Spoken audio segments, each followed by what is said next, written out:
This is Mary Techau. Mary is a employee at Effigy Mounds. And Mary, I'm just going to... I was there when he got the... It's your show?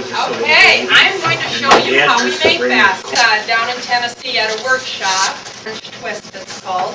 This was, of course, a Halloween trick-or-treat basket. This had handles and the sides that you actually stenciled. A round basket in this case. This is an Easter basket. And as you can see in a lot of with Emma's baskets, if you put them in the sun, they fade. This used to be a really bright color, but I actually have in my kitchen a balance of baskets. That's my curtains. So this one hangs up there, and that's why it's changed color. You can see in the inside how much brighter it is where the sun didn't get it. And that's what you'll see in Emma's baskets too. If you want to know what color they were, because they're all faded out, look in the inside of the basket. Okay, this was a little apple basket. It's a miniature. It's the first and only one I did. I really didn't like miniatures because they don't hold together. Anyone who's made a basket, as you go along, eventually they hold together. Well, this you had to have clips on the whole thing. And then they also provided this little cloth insert. So a little basket, but it's the only miniature I made. Here's another style, a berry basket, and you buy the handles in metal, and it's supposed to be a blackberry picking basket. My husband's an avid deer hunter, and with this one holds our remotes in the TV room. So we used an antler and just tied it on the top of a small basket, and that's how I did that one. This one is for biscuits or bread, and there's actually an inserted I didn't bring today, a piece of ceramic that you put in the oven, and then you put in the bottom of it, you put your rolls on top, and then it keeps them warm. But this one, the bottom was provided, and then you made a basket for biscuits. This hearth basket I use it for magazines. You can see it's well used. The corners are kind of splayed, but we definitely use our baskets. So this was a nice hearth basket. And the dye that you use today, Emma back then would use plant dyes in the very beginning. This is the same as you use for wood furniture. So after the basket's made, you sponge or paint that on, and that's how you get the dark color. I was there. I even made a chair stool. It's made with cane. And after you have about 4 or 5 of these, you clip them together with a clothespin. Yeah, good question. What did Emma use? Did they have clothespins that many years ago? Yes, the teeth were a good tool. Emma was left-handed. Actually, I'll just go around the corner and do a little bit more. Does anyone want to try this?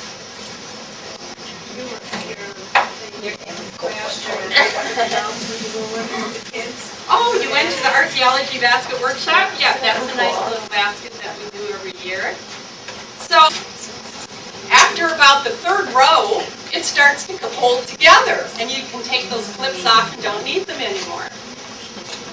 So then,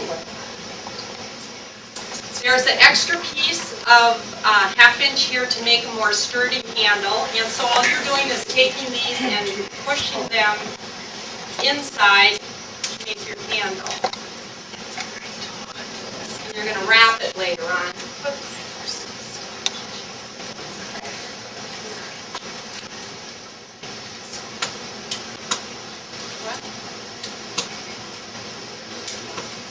It's not cooperating right now. There we go. Now it's become more like one. Once it comes together, it starts to look more like a basket. Okay. Then once you get all the way up, you do what's called cut and tuck. And you're going to cut off the ones that are in the inside part, and you're going to tuck the ones that are on the outside. So when I do it, I like to get these out of the way. So you want to cut it so it's flush with the top row. And I've done several of them here. And then the tuck, you bend it over. Is that wet? Yes, it is wet.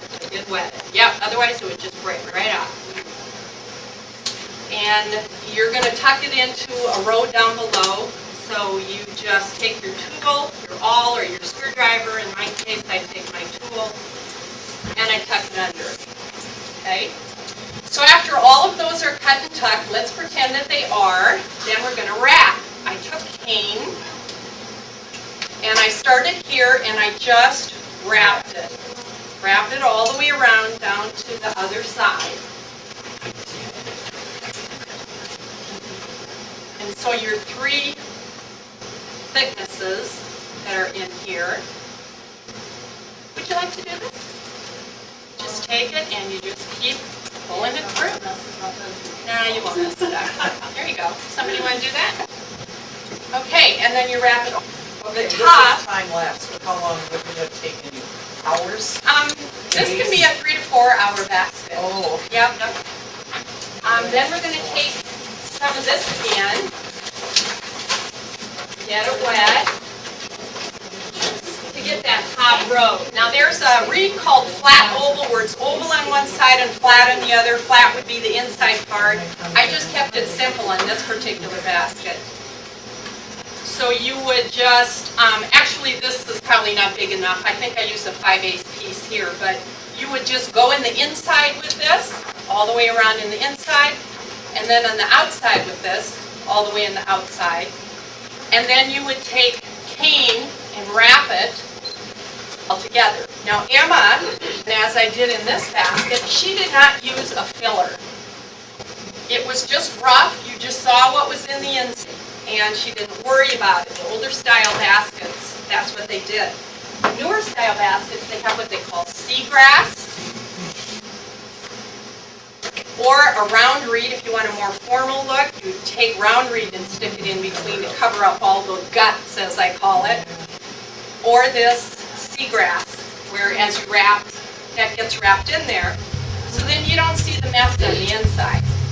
It's nice and smooth and looks really